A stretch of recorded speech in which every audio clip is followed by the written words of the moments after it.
Hey everyone, welcome back to the Run4Ben podcast. Today we're doing something a little different.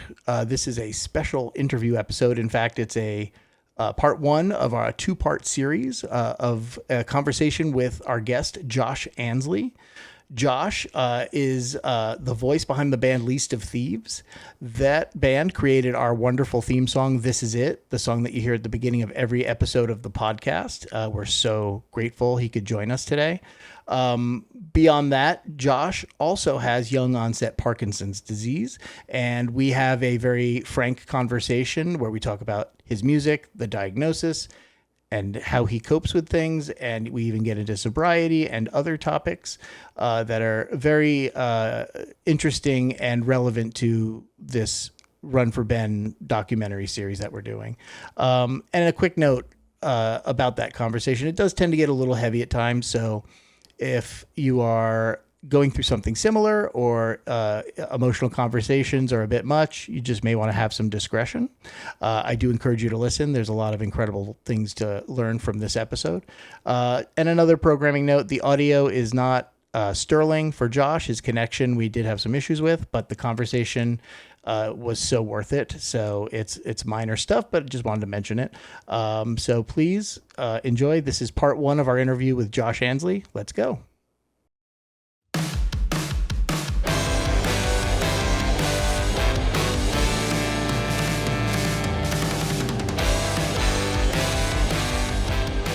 Okay, everybody, welcome to the Run4Ben podcast. My name is Jamin Spitzer. Here with me is the director, Mike Picarillo, and today is a special podcast of Run4Ben.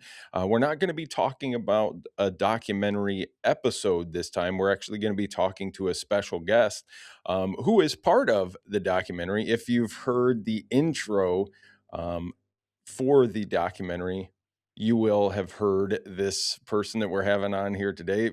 His name is Josh Ansley, and we're excited to have him on here. We'll talk about this. And Josh also was diagnosed with young onset Parkinson's disease. We're going to talk about a lot of different things, but that's the intro. Welcome to the podcast, Josh. Thank you so much. It's awesome to be here. It's awesome to be a part of it too, with the music and everything. It's been really cool. It's been great having somebody who is part of the podcast, doing the music, who understands this as well. When Mike talked to me about you doing the music for this, and then having young onset Parkinson's disease, it was a no-brainer to have you on, and we're really honored to have you to do the music for that and to open up. It's special every time that we have that, and I think people hearing that and understanding that that will be an interesting thing for them as well. But Mike, I know you've had a bigger history with Josh, so I want to throw it over right now to the director, Mr. Mike Picarillo. Hi there. I was very excited to when we were getting the podcast up and running to have Josh's music be a part of it, and we worked together. We did a web series. I think it's been about 15 years ago, in 2011, called Strapped, which good luck finding it anywhere, but it was a fun experience. We had a blast together. And after that, went our separate ways and reconnected. Josh, I'm going to speak for him. He could correct me when I'm wrong. I think he'd been following kind of what I'd been posting on socials about Run4Ben and all that stuff. And of course, when he had his diagnosis, he had reached out just to say, hey, this is what's going on with me. And it was a really awesome opportunity to connect with him again and kind of get caught up and hear his story. And I've always had him in my mind, especially once we were developing the podcast, because we wanted a really like banging intro to the podcast. So that was an awesome opportunity to do that. Josh, I would like to hear a little bit from you. There is in getting to know you, virtually here, you do quite a few different things. Musician, obviously, if you see the background there, there's a good bunch of guitars, basses, mandolins up there. You've been an actor. You have done quite a few things. So instead of me going over them, can you tell us a little bit about, who you are, background, anything else that you find interesting, or we will? Yeah, absolutely.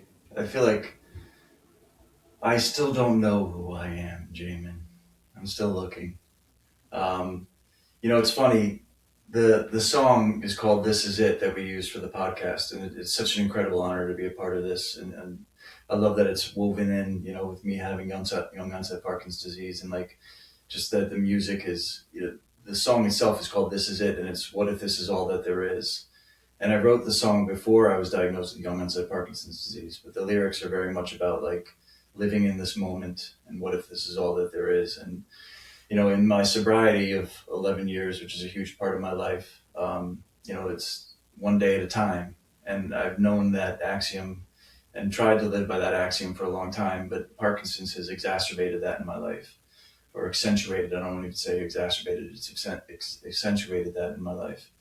To be living one day at a time and in this moment, which is such a challenge. But yeah, that being said, I think that I've been all over the map as an actor.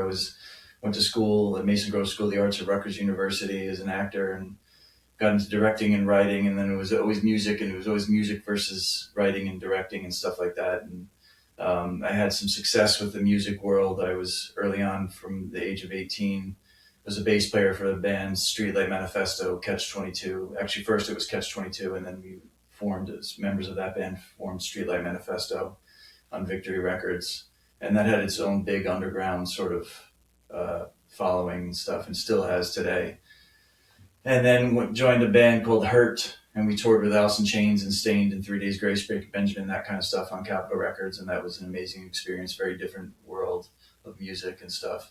But I was always kind of like going back to the storytelling and going, I always felt like being a bass player in someone else's band was like sort of like being a general on someone else's battlefield, or a sergeant on someone else's battlefield instead of a general on my own. And I didn't feel like I was really living my purpose. And so now I have the project Least of Thieves, which is what This Is It, the song that is for this podcast and stuff. And so it's always kind of been between the two of the storytelling. And I was always leaving music to go back to, or the storytelling aspect of things.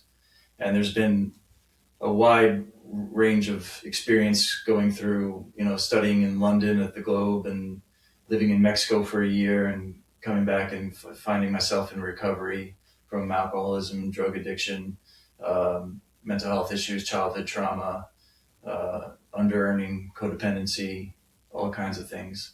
And now, in addition to that, young onset Parkinson's disease. So through all of that, I found, myself as a spiritual being through this whole journey for a long time now. And what I actually do now is I'm a spiritual advisor in dual diagnosis addiction and recovery, mental health recovery. And so it's been a really rewarding life. So be doing that while playing the music and doing my own music with Least of Thieves has been pretty powerful. It's also been pretty intense, being that, of all the things that the symptoms that I'm having for the last 2 years. I was diagnosed with young onset Parkinson's disease about 2 years ago. That the biggest thing is actually losing my ability to play guitar, which is, of all the things, it's kind of, at this point in my life, it's kind of like just discomfort. So it's manageable, except for the fact that I'm losing my ability to play guitar is a big hit.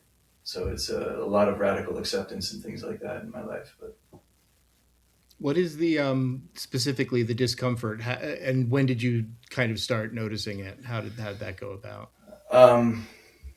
The discomfort, I'm feeling, just going to throw this out there as we talk about authenticity and discomfort. So it's kind of funny that you're saying this, because we're talking about physical discomfort of the Parkinson's, but I'm also feeling right now, I'm feeling quite emotional. I think there's something about, I just don't want to jump in. I'll answer that too, but it's all the discomfort. It's all this discomfort. When Mike was posting exactly like he'd said, and I'd seen things that were happening with the documentary that he was doing with you and your father, it really hit me. It really hit me hard, and I reached out to him, and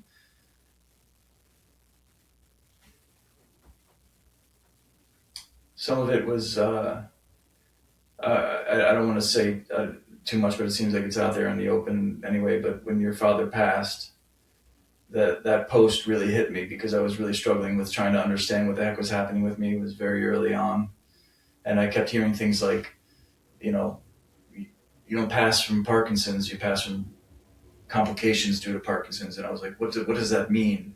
And they were saying things like, if you've seen one person with Parkinson's, you've seen one person with Parkinson's, which essentially means you don't know what the progression is going to look like. And people are like, I had a friend who was, lived with it for 30 years and just had a tremor. And then there was like, or 7 years from now, my stomach could stop digesting food and I could pass. And like, that was the thing that really hit me. And I don't know all the details, but when I read that in the post, I was just absolutely floored. And it's been, speaking about the discomfort now. So my physical discomfort is mostly a tremor and muscular.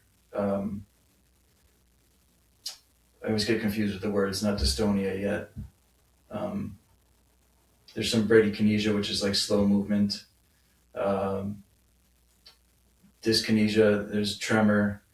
The tremor is somewhat new. The first thing that happened, I was in a guitar lesson, and I just noticed I noticed the only way I can describe it is like a queasiness in my left forearm, which is a weird way to describe it, but it was, I'm very aware of my body as a musician and as a yoga teacher for, over a decade, and a practitioner of yoga for over 20 years. It was a very subtle thing that I was like, what was that? It was just kind of like a queasiness in my left forearm, and it was not exactly doing what I wanted it to do, but it was still very subtle. And slowly I started to have my left arm just kind of holding up along my side. And it was, my fiance were joking about it. It was like, what is it? That's weird. Like, put it down, like, before we knew anything. And I was like, I don't know. It just seemed so strange. I had no idea about the, multiple symptoms of Parkinson's. Most things that we talk about, we know from, like, we usually think of it as a tremor. And there's many things, right? Like, when I got into understanding the, like, freezing, the weird stuff, like freezing in doorways, like, what are you even talking about? Like, it's this weird physical, sociological, psychological things that can happen, and like acting out your dreams at night. And, I have no sense of smell, just like weird, just random weird things. And the flat affect, of your face. And, when I first went to one of the first neurologists, it was not a movement specialist, but she was like, "Oh, I could tell you had Parkinson's just when you walked in by the look on your face." And I was like, "What? You can tell by the look on my face?" And here I thought it was actually, my stoic nature was actually all the self-work I've been doing in recovery for a decade. And it turns out it's just freaking Parkinson's. But so on a basis right now, the discomfort physically is tremor and muscle spasms and things like that. And the big issue for me now that I want to talk about, that I think is overlooked a lot in Parkinson's, is the anxiety and depression and things like that, and the psychological factors of it. And it's quite confusing. Last year, I ended up in the psych ward for a week, which is very humbling, being that I work in the field and I've had, at that point, almost 11 years sober. And I was like, I lead groups on these things. And, it was just a little bit more humility. But it was very, first of all, finding words is actually one of the issues in cognitive things. So I'm very nervous about not being able to speak, which I actually think I'm doing a fantastic job. So good job, Josh. Absolutely. I'm just going and not crushing it. But a lot of times I do stumble over words now, which is, another humbling thing. But the major thing that I wanted to discuss was the fact of, like, it's hard to discern the emotional anxiety versus the actual diagnosable Parkinson's anxiety from the chemical response. And so those are treated differently. So last year I was having a tremendous amount of anxiety. I mean, there's from the diagnosis itself, like, just how am I going to support my family? What's going to happen in the unknown? We just bought a house, and it's my first house, and um, I started to have thoughts that it was basically a passive suicidal ideation in terms of, um, it was more the thoughts of like, oh, if I got hit by a car, I'm worth more dead than I am alive because of the life insurance and things like that. And so it became a lot very overwhelming. And that's all emotional stuff that would be treated medication wise one way. But we decided to try and treat it from the Parkinson's chemical aspect with a particular medication. And that sent me off the deep end, and I wound up in the psych ward for a week and out of work for 2 months or so and stuff. And so it's a hard discernment to actually recognize what's the physical aspect of the tremor causes me emotional anxiety, and that causes more of a tremor, and it's a cyclical thing. And where do you start it, the treatment for it, or the Parkinson's, the physical Parkinson's symptoms, you know, trigger the anxiety, or the anxiety triggers the Parkinson's. And so it's been a journey over the last 2 years already, even. Oh, Sorry, that was a well, lot. no, you don't need to apologize at all. The the deep breath on me is my, as you mentioned, and will be shown in the documentary and podcast. My dad passed on July 20th of 2024, and all those things that you mentioned, the progression as it differs, when if you've met one person with Parkinson's, you met one person. At first that made little sense, until I engaged more with the community as I went. It was working with this documentary with my dad. I started to learn more because there was so little that we knew. My dad is the first person who was diagnosed with Parkinson's in our family. So I had no knowledge other than the same thing that you had mentioned. I knew that was shaking. I didn't even, know that it was specifically called tremors. I had just seen, Muhammad Ali and Michael J. Fox, and there was some shaking involved. But beyond that, I had no idea of what to expect. And then, in learning more, you know, it there is some ideas of what will be coming, but how that differs, as we saw different people. Some people had, like you had said, had it for 20, 30 years, and didn't have as many symptoms as my dad did within a couple of years. And that was difficult for him to deal with too. And like you had said, one of the things that he first picked up was the depression piece of it, and the anxiety, and also the stiff gait. His started in his left foot, and it looked like a little bit of a limp, like he was dragging his foot. And that was, my cousin actually mentioned that and said, "Well, why are you walking like that, Dad? You're walking like an old man." She picked it up like jokingly, but that was just one of the clues. And then the other was, he was such an incredibly positive person, and always joking, full of humor, and had not dealt with any real depression or anxiety. So as that came up, he took it, that what was going on in his life, because he was unaware of the Parkinson's. He had not been diagnosed yet. So he was trying to struggle to find what was happening with himself. Why was he feeling like this? Why were his dreams so vivid? Why was he feeling like this when he would go to sleep, and so it makes me recall all of those things, because we were so close that I would hear about these from my mom or from him directly. And because of the documentary, it really did force me to start, asking some questions. I guess it didn't force me, but as a part of this, one of the things that you had talked about too, that I relate to, is sobriety. I got sober May 3rd, 2019, when Congratulations, I was brother. in Los Angeles, California. And So I'm coming up on, 7 years and a month, God willing. And what I learned from getting sober, exactly, best thing that ever happened.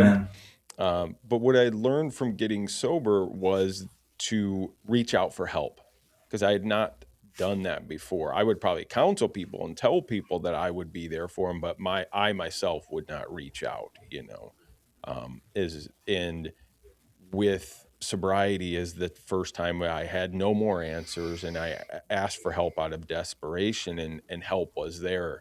And then I learned more about being honest and open and vulnerable, and I went, hey, you know what? Um, I really want to connect with my dad. I don't know what this, disease is going to do, what the progression is, but I don't know how much time we have. And I really want to talk about these things because they're uncomfortable and I don't know what to do. And so picking up the camera and starting to talk about it was kind of the first steps to getting that going.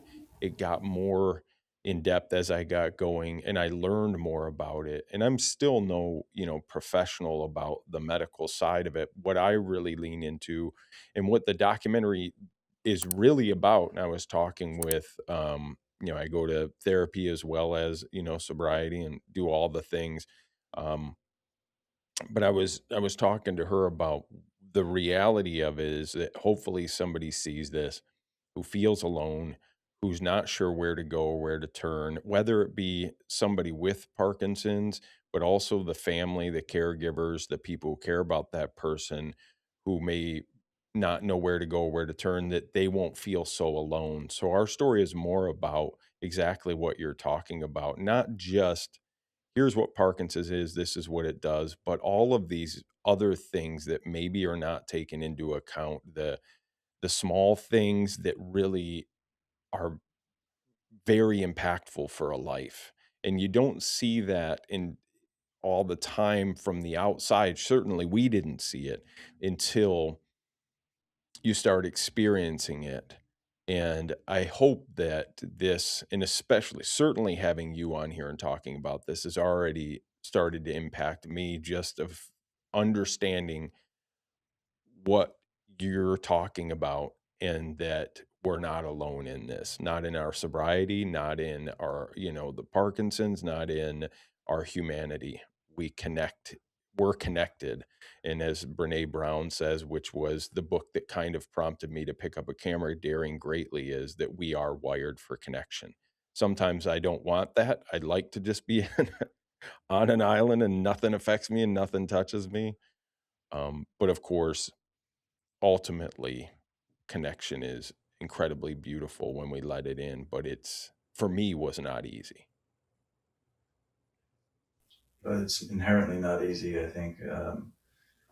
I just want to say that if this ended right now and you guys did nothing more following this moment, you've already helped someone. You've helped me. That's awesome, dude. Thank you. And I mean that very sincerely. Just to be here right now and to have seen to seen that those posts, and particularly the post about your father, and it brought me into more discomfort, which brought me into a place of learning and growing about what's happening, and the possibilities, and to acceptance. And I'm not in an acceptance. I'm working on it.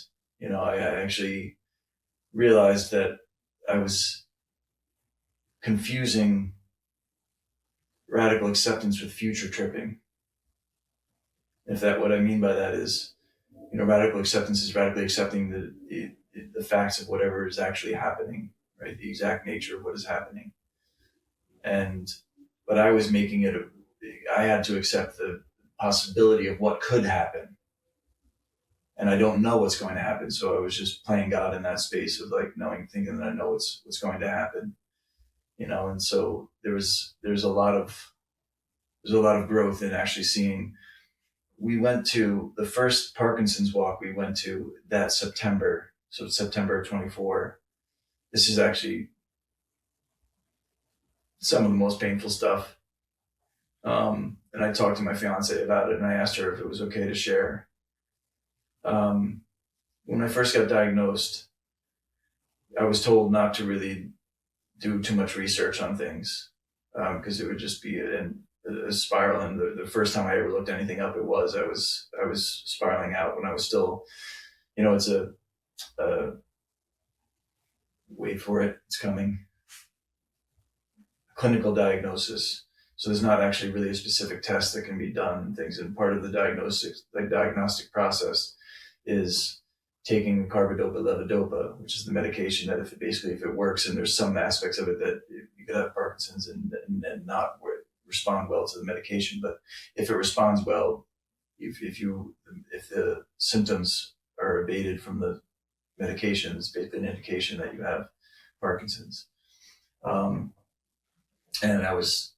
they were starting to work, which was great because it was a bit of a relief from the symptoms, but it was also like this devastating thing that I was like, oh my God, I have Parkinson's. And the first day I looked something up, I definitely spiraled out. And I'm saying this because my fiance was doing all of the research at the time, so she could understand how to be my care partner and things like that.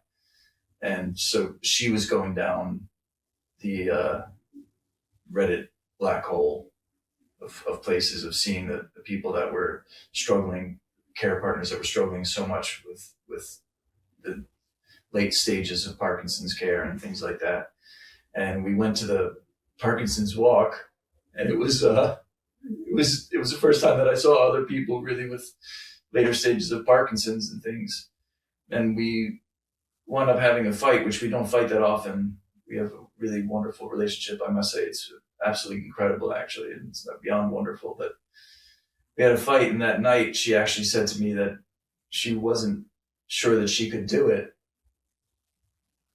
And I was like, I can't believe that I just got diagnosed with Parkinson's disease and now my fiance is going to leave me. And I wound up going for a walk and talking to a mentor of mine, and he was like, if she decides to stay, she's in it for good. And I was like, I can't believe this is actually happening. Maybe I should be leaving her. I shouldn't even put her through this, and it's not fair of me, so I shouldn't even stay with her. And she was texting me like, please come back, please come back. And when I got back, she was like, I love you, I'm not going anywhere. And I could feel that it was actually very powerful because she was expressing her truth. She was struggling with how the devastating facts of what it could look like as well. And she's only a human being, an incredible human being, but she was struggling with that. And I love the fact that she was honest with me, because now I know that when she says it's otherwise, I believe and I know that to be true, because she was honest with me when it goes the other direction. And she has been absolutely incredibly supportive through this entire process. And that was, to her something or other, to her good something, to her can't find the word. Her mother got diagnosed with Parkinson's as well 6 months after I did. So she was just getting smacked left and right by it. And that was after this event that I was talking about was before her mother's diagnosis. But she was like, this is obviously a part of my life that I can't be running from, maybe we can run for, not run from. But no, sorry. But yeah, so it's something that, and that's another thing to just be stated too, that it's it's now, I believe, if I'm not mistaken, I'm not sure absolutely right on the facts, but it's overtaken the number one spot of the fastest growing neurological disorder. If I'm not mistaken, that might be inaccurate in that entirely, but it's either the first or second fastest growing neurological disorder in the world. And it's like, it's biological or environmental factors and things like that. And, I've been reading the Parkinson's Plan, which is, this incredible book about, what to do about Parkinson's and where to go with it, and, with the entire treatment of it. And I haven't finished it yet, and I haven't gotten through the whole beginning of it. Is just the paraquat and the different chemicals that we're using that are, such factors in this that we don't even know and stuff like that. So that's a whole other aspect of things. But it's my fiance has been dealing with it from every angle. And so that was just sharing the difficulties that it brings to other people. Like you said, it's, you know, it's like alcoholism, drug addiction, how it affects the entire family, and it's a disease that affects everybody. You know. Man, yeah. I mean, as you talk, there's so much to relate to on everything that you talk about, and one of them is that caregiver aspect of things, and you know, I think the documentary will show also my mom. You know, they were married for 47 or 48 years. Um, you know, prior to him being him diagnosed, I mean, you know, 40 some years or whatever it was. And yeah, it was not easy all the time, and she was really the one who did the research. You know, he took the route of more of like, okay, you know, I'm gonna stay positive, I'm gonna keep moving, he always worked out, he did a lot of working out, lifting weights. um yeah, yeah, it's so important. And he did rowing machine and jump ropes and stuff like this, and that's what he really leaned into. He also at the start, you know, because of the diagnosis, being that it's not, you know, tests are run and then it's like, oh, there it is. So there was also thought from another person who was a more of a holistic healer that it may be a brain infection. So at first he was doing a lot of body work with this woman, and then a lot of a very particular diet at certain times at certain things, and hoping that that would be the thing. So he had a hope that hopefully it's this, and that something else happened. So, and he leaned really heavily into that, going and getting, you know, body work done from her, following the plan. And you know, that was the hope that maybe that was the case, but you know, was Parkinson's. And so the coming to grips with that in like slower stages, and the way that Parkinson's kind of comes at that came at my dad, is learning it along the way and not knowing exactly kind of this slow burn to final, you know, diagnosis was a slow process, and one that he was trying to be very positive. My mom, once he had that, really leaned into the educational piece of that. And I, like my dad, more leaned into um just how can I be there for my dad? I'm not going to be a professional about this and know everything about it. I didn't go down that route myself. It was, what can I do right now? And this turned out to be that journey for me, which, but I'm so thankful that my mom was there to learn and to understand these things, because oftentimes when they went to, you know, appointments and things, my dad oftentimes she would say that he would try to downplay some things or not be as open, and she would mention, "No, this is actually happening. Remember this, Ben, this is happening," you know? And so she was able to understand more of what the doctors were saying, and really understand and help him along, for a lot of that process. And so as much as she does not have Parkinson's, and did not, the effect that it had in being a person going through that and helping along the way, which will be very clear in the documentary, is it does, it affects the entire family. And um and this is part of, you know, what we're talking about too, is there are, and I'm sure you've probably seen at this point, a lot of different people who are advocating, who have young onset Parkinson's, who have Parkinson's. There are wonderful groups doing very, very great work in that space. And Mike and I have talked about that this is less a space about education of, you know, the medical side, though we will obviously talk about those things. It is more of off what you're bringing also to this, which is the connection piece, the day-to-day life, and the day-to-day, how do we show up for these things? What do we really go through on an emotional and personal relationship level? And hopefully, like you said, that it's impacted you, and the hope is that that impacts other people so that we show up, because that time, no matter what it is, whether we have, diagnosed with Parkinson's, or we're just living and healthy right now, none of us are living forever. So this is going to affect all of us in some particular way. I was even talking with a friend a while back who was dealing with transitions with his father as he was getting older.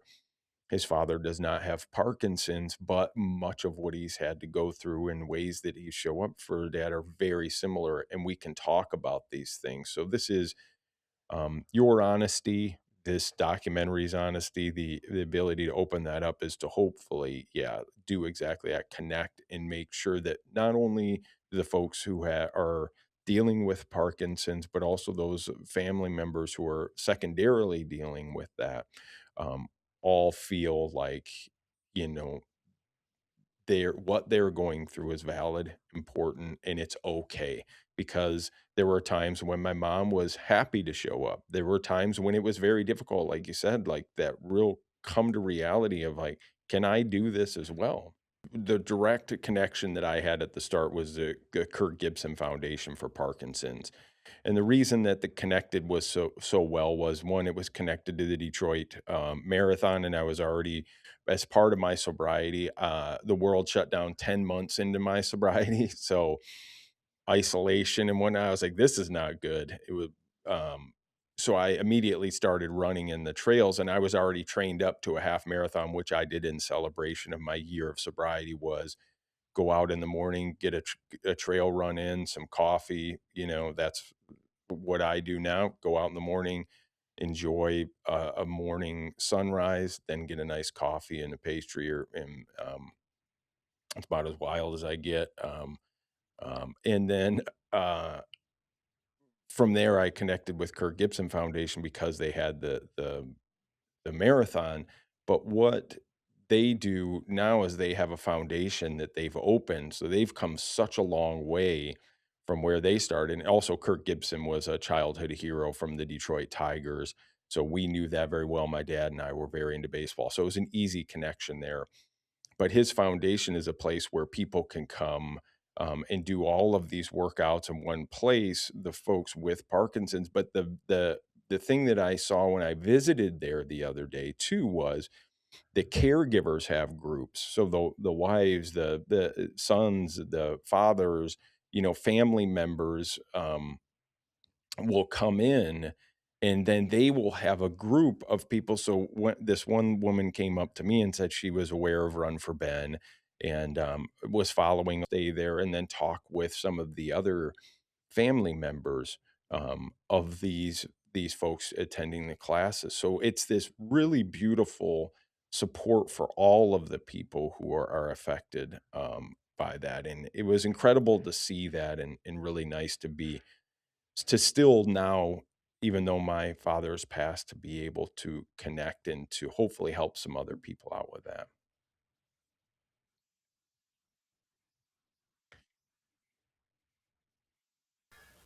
Whatever it is that I want to accomplish or achieve or step into, it's not just about accomplishment and achievement, but whatever I want to step into, it's important for me to have somebody who is further down the line who has done that, to have a mentor. Like it's you know, Rocky had Mickey, um, Luke had Obi-Wan. It's like I need to have somebody that has gone down that path, and I've seen that in sobriety. Here's where I really started to see that, and then I've seen it in so many other areas. I do a lot of different work, my mental health, and I've done a lot of work with childhood trauma. And there's a lot of programs that I've gone to for childhood trauma and sex and love addiction, and the process of actually under earning, and programs for under earning, and turned my life around in that regard. And it was having other people who've been like, not to feel that finding out that I'm textbook is actually a very relieving thing. It's right. So it's not the terminally unique space. Of course we're all beautiful, unique flowers and snowflakes and stuff like that. But it's powerful to recognize that, like, oh, this is textbook. Like when my fiance sends me a reel about, a couple fighting about farting in bed. I'm like, all right, good. We're not the only ones. This is a thing that happens to everybody, right? And so it's good to know that we're not alone, and it's really powerful in that. So I've seen that. That's one thing I would definitely just put out there. I went to a rock steady boxing class, and I'm not still participating in that right now. I do a lot of different things, and I've started to do indoor rock climbing, and I'm exploring what is actually most beneficial for me. Um, but one of the guys that was from the rock steady boxing class, we connected, and we still have that connection. And he was diagnosed a couple of years before I was, and it's important for me to have this community now, and in whatever little field that it is, whether it be sobriety or, like I said, in Parkinson's and things like that. It's essential. It's absolutely essential. Mike has been along in his journey as well. I'm interested as we talk about these things. You know, is there something that pops up to you that you want to dig into a little bit more that jumps out at you? We all, I think, are approaching this from a little bit of a different angle, and I'm very interested to hear your thoughts on some of these things as well, Mike, or any questions that you may have, because being in it sometimes that's one thing, but I'm interested to.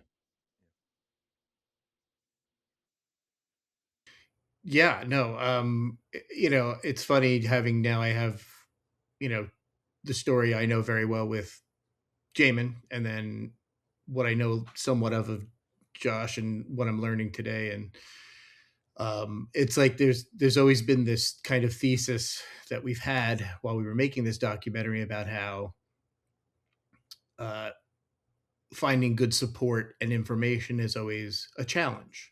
It's out there, sure, but it's never concrete or really just, because of what Parkinson's is. It's very kind of abstract, and everybody has a different go at it, has a different, experience with it. It affects them more, less, whatever. It's fascinating to see that. And I wonder, and knowing that you both obviously have sobriety in common, for Josh, I'd like to ask, kind of rolling back to kind of when that was more a thing, start with where you were at with sobriety. I'd like to hear how that kind of went for you and how that informed kind of your acceptance of Parkinson's. We got a taste of it, but I'd like to hear a little bit more about that if you'd be willing.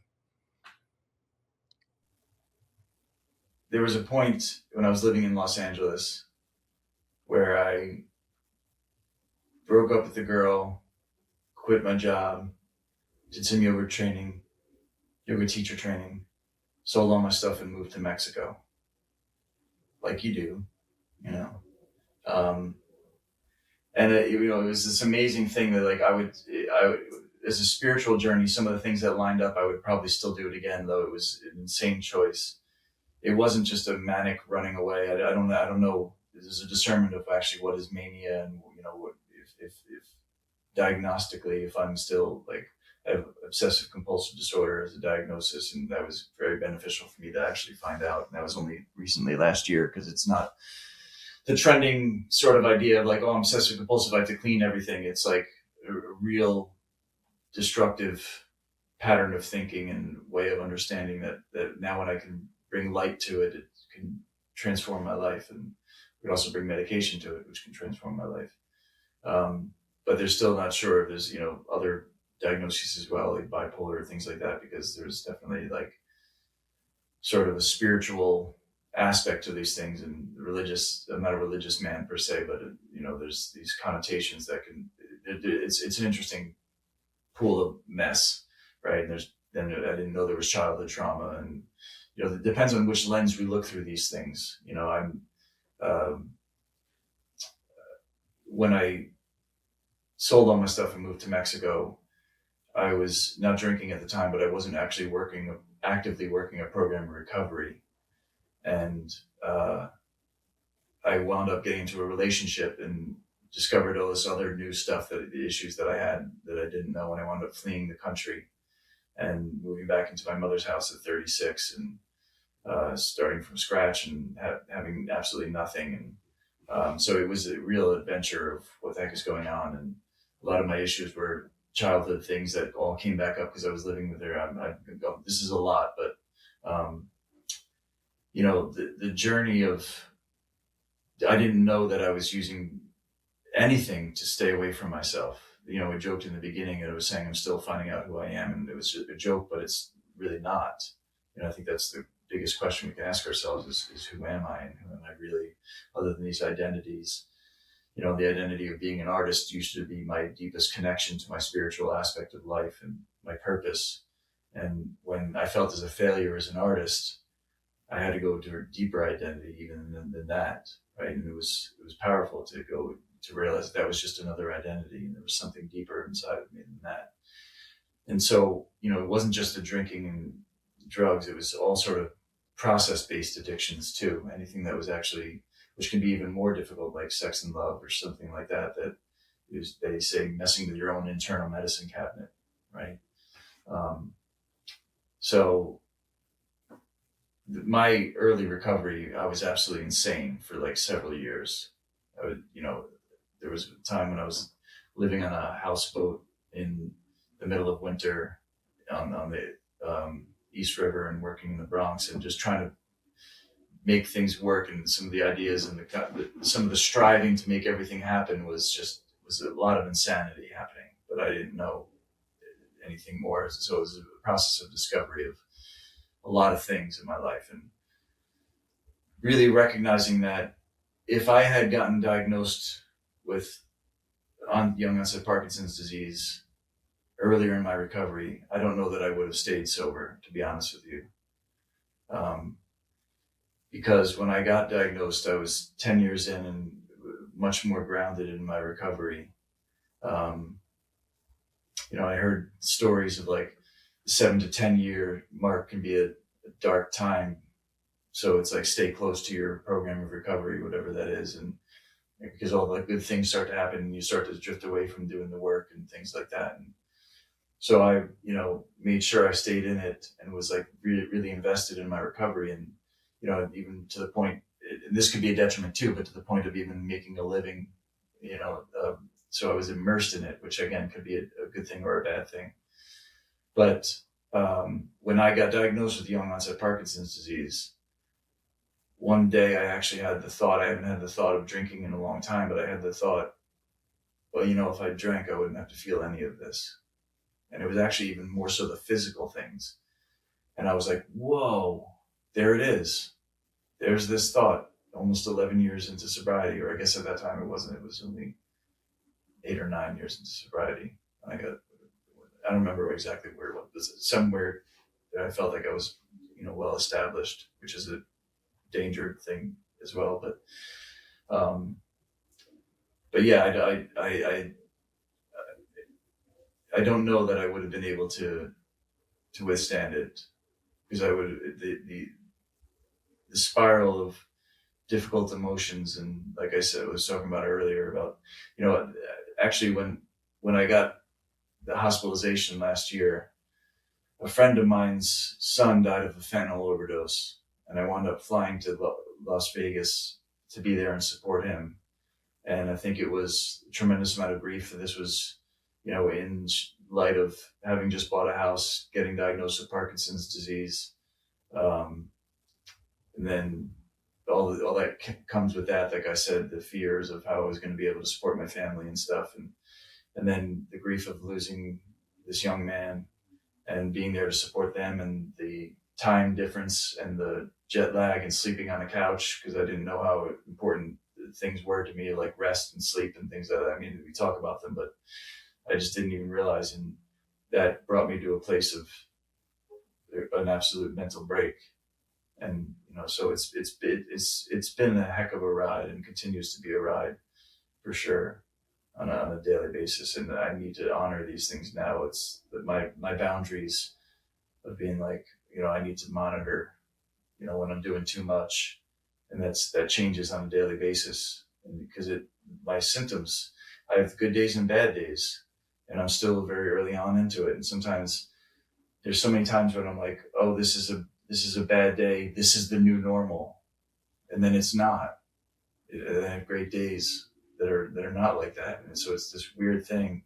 That it's like, even if I have a really bad day, it doesn't mean that this is now how I exist. So it's tumultuous. It's very difficult. But I also feel very blessed, that when Jamie was talking before, thinking about the suffering that is happening inside and outside of these rooms, but the suffering that's happening for people, I feel so blessed that, I have a partner. There's people that are dealing with these issues and don't even know that they have Parkinson's, or they don't have the medical care. They don't, the money to go to a doctor, or to get the tests, or to get the medications, and they're dealing with there's just so much struggle and suffering in this world, or like places in the world where we don't have the healthcare that we have, or places that are, not to make it too much anything, places that are getting destroyed by bombs, where somebody has Parkinson's disease in that building. You know what I mean? Like, it's just the amount of suffering that is happening, not just Parkinson's, but just in the world. It's very illuminating to me. Like, I'm so blessed to have a partner that is actually doing that with, like, if I were, and I'm 47 and still very healthy and things like that, but, to be 70 something and alone and not even know what's happening to you. Like, there's people in the world like that right now. And, I hope that they find your podcast and find some solace. Hey everyone, that was part 1 of our interview with Josh Ansley. Part 2 is coming soon. You don't want to miss it. A big thank you to Josh for sharing his story with us today, and also creating our wonderful theme song. We appreciate you. And a big thank you to you, the podcast listener. Thank you for checking us out, and please share this with anyone you might think would want to listen or see it. We are available on YouTube and also in audio form on anywhere that you would get your podcasts. You can find us on socials at Run4Ben, and we look forward to hearing from you. Otherwise, we'll see you next time.